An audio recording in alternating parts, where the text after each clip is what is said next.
हरिः ओम्।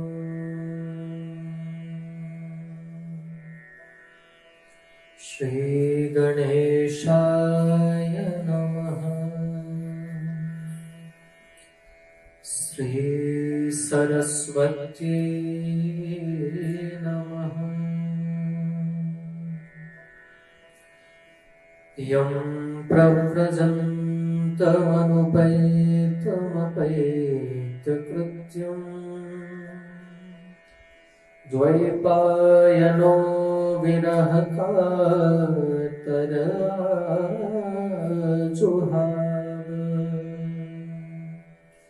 पुत्रेति तन्मयतया तरवोऽभिनेदु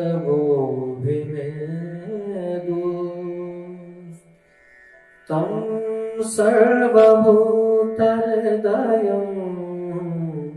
मुनिमानतोऽस्मि।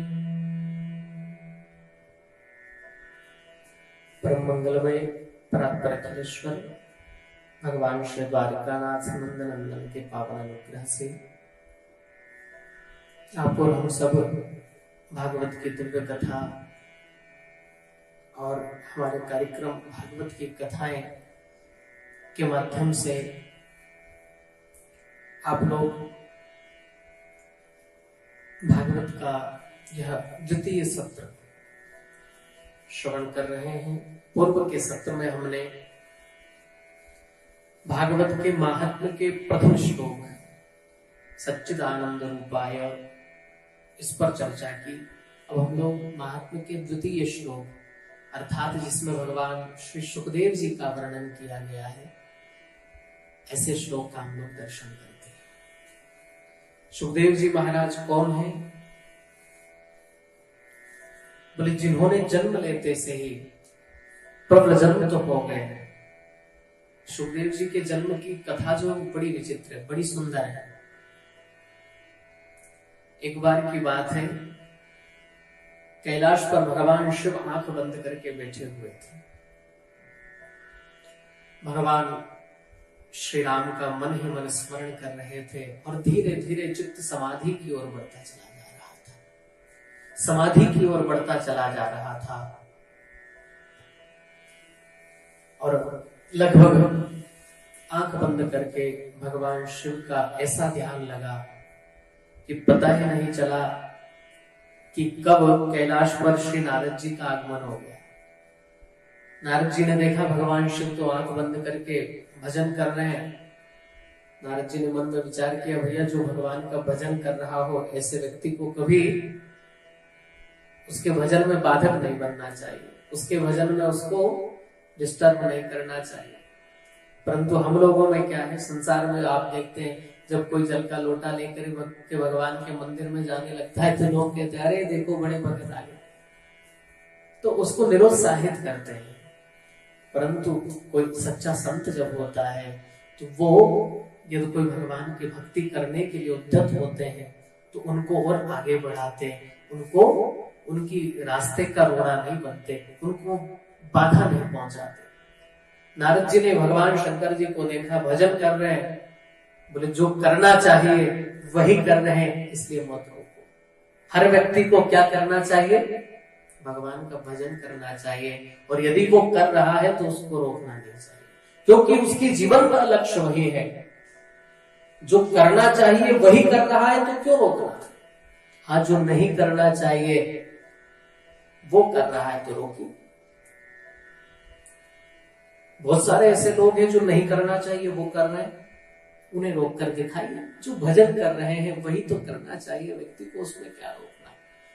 नारद जी ने मन में विचार किया, भजन कर रहे हैं, चलो आगे चलते, माता जी से मिल लेते हैं। सीधे पहुंच गए पार्वती जी के पास। पार्वती जी ने आते हुए देखा नारद जी को, बड़ी प्रमुदित हो गई, प्रसन्न हो गई, क्योंकि माता पार्वती जो है वो नारद जी को अपना गुरुदेव मानती है, और नारद जी के ही अनुग्रह से, नारद जी के ही कहने से माता पार्वती जी को पता चला कि उनको पति रूप में साक्षात भगवान शिव प्राप्त होंगे और उन्होंने तपस्या करके शिव को पा लिया। जीवन में जब सद्गुरु आ जाता है जीवन में गुरुदेव जब आ जाते हैं तो आपका जो धुंधलापन होता है वो उसको खत्म कर देते हैं। धुंधलेपन में क्या होता है, दिखाई नहीं पड़ता, और यूं भी नहीं कह सकते कि नहीं दिखाई पड़ता, धुंधला धुंधला दिखता है, न तो ठीक से दिख रहा है और नहीं दिख रहा है, ऐसा भी नहीं कह सकते।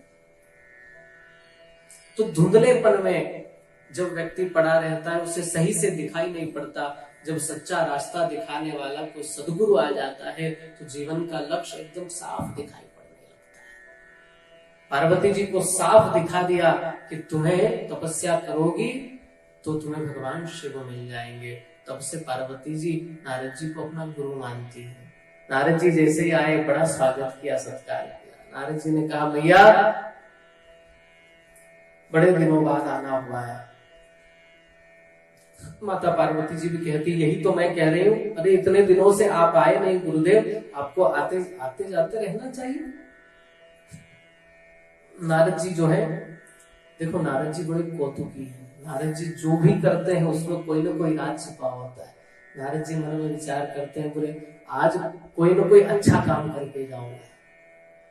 नारद जी ने कहा, मैया क्या बताएं, आना जाना तो हम चाहते हैं, परंतु ये जो संसार है बड़ा झूठा है। अरे यहाँ हर व्यक्ति दम्भी है, हर व्यक्ति किसी से कुछ छुपा रहा है, कोई उसके साथ कैसा व्यवहार कर रहा है, क्या कर रहा है, हमको ये सब अच्छा नहीं लगता, इसलिए आना जाना छोड़ दिया संसार में हमने। अरे परंतु यहाँ कैलाश पर तो आपको कहीं दम्भ दिखाई नहीं पड़ता, यहाँ तो कोई दुराव छुपाव नहीं है, यहाँ तो आपको आना चाहिए ना कम से कम। भगवान नारद जी को लगा मौका अच्छा है। नारद जी ने कहा, भैया किसने कहा कि यहाँ दम्भ नहीं है? बोले मैं कह रही हूं, दम्भ वहां होता है जहां कुछ छुपाया जाता हो। मान लो पति से पत्नी कुछ छुपाती है, पत्नी से पति कुछ छुपाता है, बेटे से बाप कुछ छुपाता है, बाप बेटे से कुछ छुपाता है, वहां दम्भ होता है। यहां तो कोई किसी से कुछ नहीं छुपाता, यहां कैसा दम्भ? नारद जी कहने लगे, मैया आप कैसे कह सकती हैं कि भोलेनाथ आपसे कुछ नहीं छुपाता? अरे बोले मैं सब जानती हूँ, मेरे भोलेनाथ बड़े सीधे साधे भोले भाले, उन्होंने आज तक मुझसे कभी कुछ नहीं छुपाया।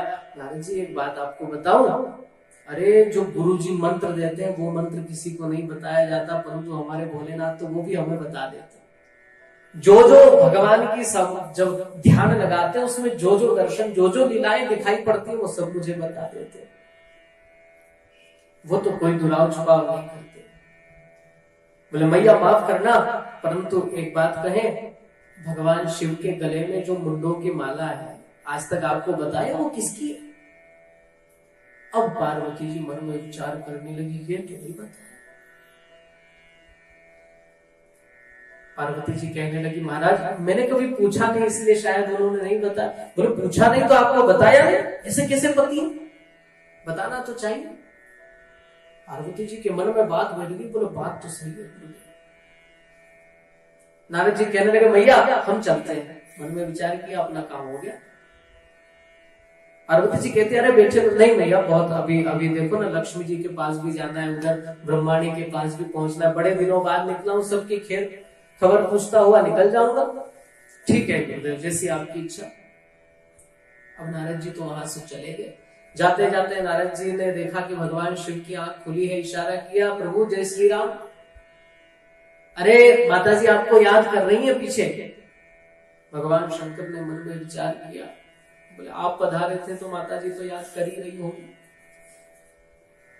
कुछ ना कुछ गड़बड़ जरूर कर गए होंगे। तो नारद जी निकल गए। भोलेनाथ जैसे ही घर की ओर आगे बढ़े, भवन की ओर बढ़े, क्या देखा, माता पार्वती तो जो है सब श्रृंगार गहने इत्यादि सब उतार करके अंधेरी कोठरी में बैठी हुई है। भोलेनाथ ने पूछा, देवी क्या हो गया? बोले बात मत करो हमसे, कपटी हो तुम, दम्भी हो। भोलेनाथ ने कहा, देवी हमने कौन सा कपट किया?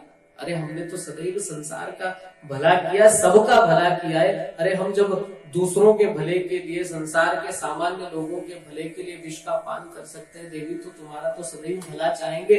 तुमसे हमने क्या छुपाया आज तक? ऐसी कोई वस्तु नहीं देवी जो तुमसे छुपाई हो। अरे हम तो भगवान का भजन करने में मस्त रहते हैं और यदि कुछ छुपाते भी है तो भगवान की झांकी को हृदय में छिपा करके लगा करके रखते हैं, बाकी दूसरी दुनिया की कोई चीज छुपाने लायक है ही नहीं। भाई छुपाया वो जाता है जो अनमोल होता है, छिपाया वो जाता है जो बहुमूल्य होता है। कई लोग पैसा छुपा छुपा करके रखते हैं, कुछ लोग सोना जवाहरात हीरे मोती छुपा छुपा करके रखते हैं। छुपाते हम किसको है? हाँ, जिसको हम बहुमूल्य मानते हैं, जो हमारे लिए कीमती है। और मेरे लिए तो कीमती भगवान का नाम ही है देवी, और कुछ नहीं है।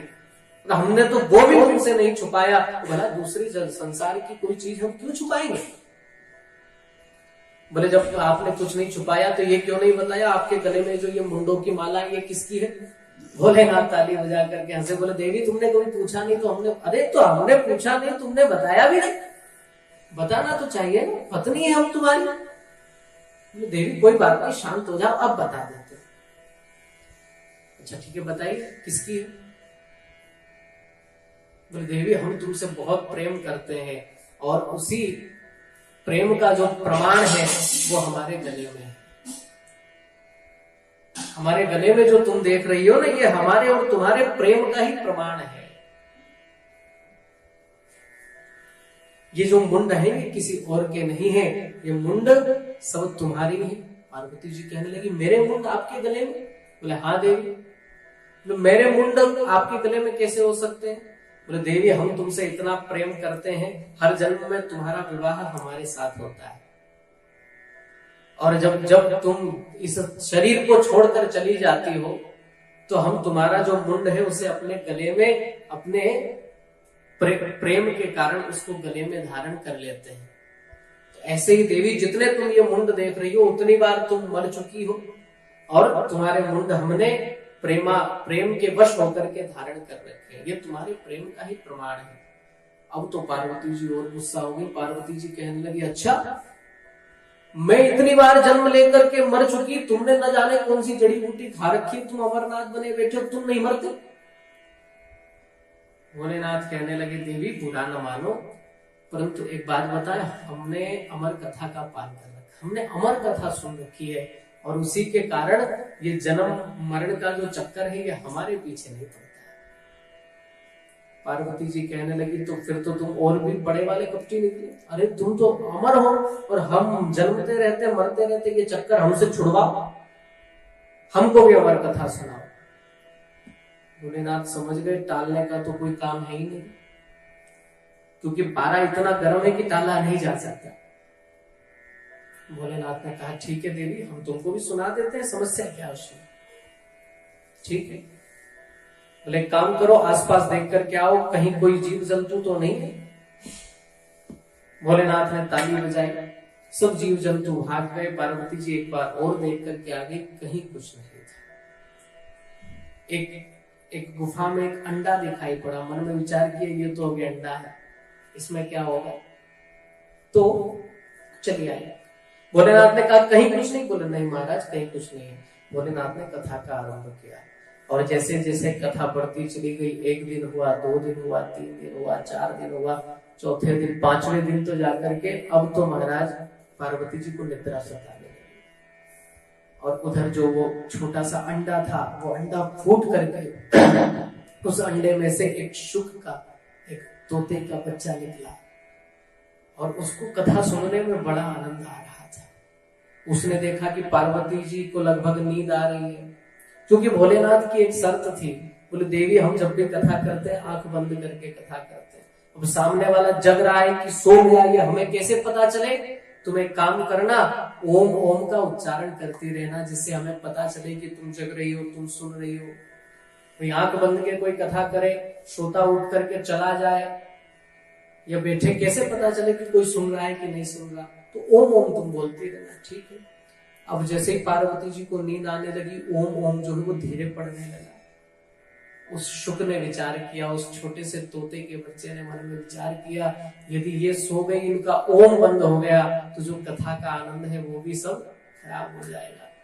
तो तोते की जो है एक विशेषता होती है, वो जैसा सुनता है वैसा बोलने लगता है। अब उसने पैदा होते ही ओम ओम सुना, एक विशेषता ये भी है, अपने बच्चों को सदैव मंत्र सुनाइए, ओम की ध्वनि सुनाइए। हम पैदा होते से उसको कहते हैं ये मम्मी ये दीदी, तो फिर वो वैसा ही होता है। उसको मंत्र सुनाइए। ओम में संपूर्ण जो ब्रह्मांड है उसकी ताकत है। ओम संपूर्ण ब्रह्मांड को अपने में सजोए है। ओम कोई सामान्य शब्द नहीं। ओम ओम सुनते सुनते उस तोते की जो ग्रोथ है वो बहुत जल्दी होने लगी, वो बहुत जल्दी बढ़ने लगा।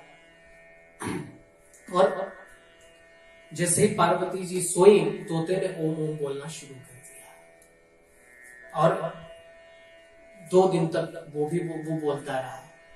जैसे ही कथा का विश्राम भोलेनाथ ने किया, जयकारा लगाया, बोले द्वारिका नाथ की जय, वैसे ही पार्वती जी की नींद खुली। और जैसे ही नींद खुली, कहा महाराज वो आप सुना रहे थे उसके आगे क्या हुआ? तो देवी किसके आगे? अरे कथा तो पूर्ण हो गई। बोले माफ करना महाराज, मुझे तो नींद लग गई थी। भोलेनाथ ने कहा जब तुम्हें नींद लग गई थी तो ओम ओम कौन बोल रहा था? मुझे ये नहीं पता। देखो आसपास कौन है, किसने चुपके से हमारी कथा सुनी? भोलेनाथ क्रोधित हो गए।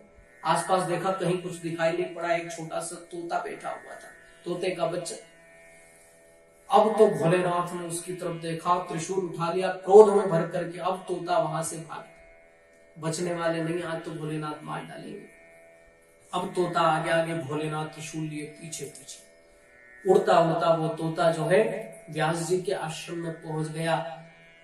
साम्यप्राश नदी के तट पर व्यास जी की जो धर्म पत्नी है वो अपने केश सुखा रही थी, अपने बाल सुखा रही थी। और बाल सुखाते सुखाते उनको जो है उआसी आई, और जैसे ही मुंह खोला तो वो तोता मुंह के माध्यम से पेट में प्रवेश कर गया।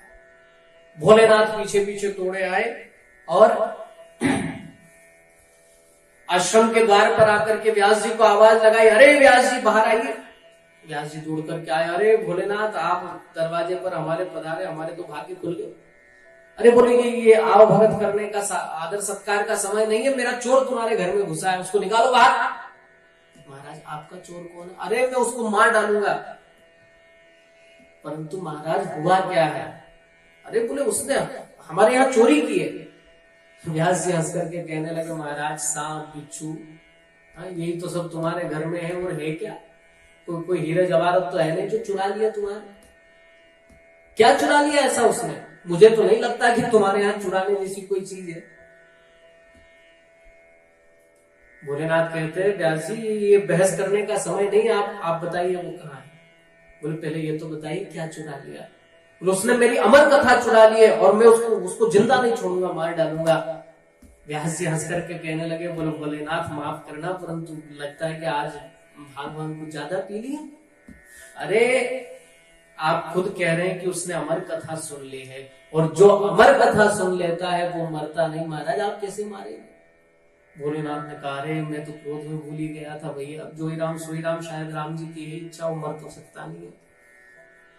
तो वापस शंकर जी पलट कर चले गए और धीरे धीरे धीरे 12 वर्ष बीत गए, और परंतु वो व्यास जी की पत्नी के गर्भ से उस तोते ने जन्म नहीं लिया। तब भगवान वेद व्यास जी ने नारायण को कहा, नारायण भगवान ने आश्वासन दिया। नारायण आकर के कहने लगे, बेटा तुम जन्म लो, तुम्हारी माँ को बड़ी पीड़ा होती है, बड़ा कष्ट होता है। कितने वर्ष बीत गए, तब भगवान नारायण से वो शुक कहता है, प्रभु मैं बाहर नहीं आना चाहता, मैं जानता हूं आपकी माया जो है वो बड़ी प्रबल है, मैं जैसे ही धरती पर आऊंगा आपकी माया मुझे घेर लेगी और मैं इस माया से वंचित रहना चाहता। माया ठीक जीव को उसी तरह घेर लेती है जिस तरह आकाश से जब वर्षा की बूंद, पानी की बूंद धरती पर जब तक नहीं गिरती तब तक निर्मल गिरती, जैसे ही पृथ्वी पर गिरती है वो मैली हो जाती है, वो धूल उसको मैला कर देता है। वैसे ही जब तक बालक जन्म नहीं लेता, माँ के गर्भ में रहता है, तब तक निर्मल होता है, पवित्र होता है। परंतु जैसे ही वो जन्म लेकर संसार में आता है तो जिस तरह वो धूल पानी की बूंद को मैला कर देती है, वैसे ही संसार की माया उसको अपने चक्कर में फंसा लेती है। इसलिए मैं नहीं निकलना चाहता। भगवान ने आश्वासन दिया, बेटा मेरी माया तुम्हें कभी भी प्रभावित नहीं करेगी। तब जाकर के कुछ लोग कहते हैं कि 12 वर्ष में जाकर के माँ की कोख से सुखदेव जी ने जन्म लिया, कुछ लोग कहते हैं कि 16 वर्ष, परंतु जन्म लेते से ही 16 वर्ष के हो गए थे, इसलिए 16 साल में हुए ये ज्यादा प्रमाणिक दिखाई पड़ता है। और जन्म लेते से ही यम प्रव्रजन्तमनुपैतमपैत कृत्यम द्वैपायनो विरह का कर जुहाव। क्योंकि वरदान मांग लिया था कि माया मुझे प्रभावित न करे तो ही आऊं, इसलिए जैसे ही जन्म लिया न तो पिता की माया न माँ की ममता, सबको छोड़ करके तुरंत जंगल की ओर चल दिए। यहाँ तक कि जो नाल होता है उसका भी छेदन नहीं हुआ, उसको भी अपने शरीर पर लपेट करके चल दिए और जंगल में चले गए, घने जंगलों में। पीछे से वेदव्यास जी आवाज लगा रहे, अरे बेटा रुक जा रुक जा रुक जा, परंतु सुनने को तैयार नहीं है। तो घने जंगलों से उधर से भी आवाज आने लगी, बेटा बेटा बेटा। जब आप घने जंगल में पहाड़ों में आवाज लगाएंगे तो इधर से जो आवाज आप देंगे थोड़ी देर बाद वही आपकी आवाज आपको सुनाई पड़ेगी। अर्थात सुखदेव जी इशारा कर रहे हैं, बोले पिताजी कौन बेटा, किसका बेटा, ये तो संसार का चक्र है, घूमता रहता है। आज मैं आपका बेटा हुआ, कल आप मेरे बेटे हो जाएंगे। जैसे मेले में जो झूला होता है ना, नीचे की खटोले में बैठा हुआ कभी ऊपर चला जाता है, ऊपर वाला कभी नीचे आ जाता है, वैसे ही संसार का चक्र है। आज जो मेरा बेटा बना है कल वो मेरा बाप बन जाएगा, वैसे संसार का चक्र चलता रहेगा। खूब रोका परंतु नहीं रुके, जाकर के निर्गुण ब्रह्म की समाधि में अपने आप को तल्लीन कर दिया। इसी के साथ हम दूसरे सत्र को यही विश्राम देंगे। शेष चर्चा हम लोग आगे जो हमारा सत्र होगा, तीसरा सत्र, उसी के साथ करेंगे। भाव से खूब आनंद लेंगे। तब तक के लिए आप सभी से यही निवेदन, इसको खुद भी सुने, औरों को सुनाए, और निरंतर कथाओं के लिए, सत्संग के लिए हमारे चैनल से आप लोग जुड़े रहे। सभी को सादर जय श्री कृष्ण।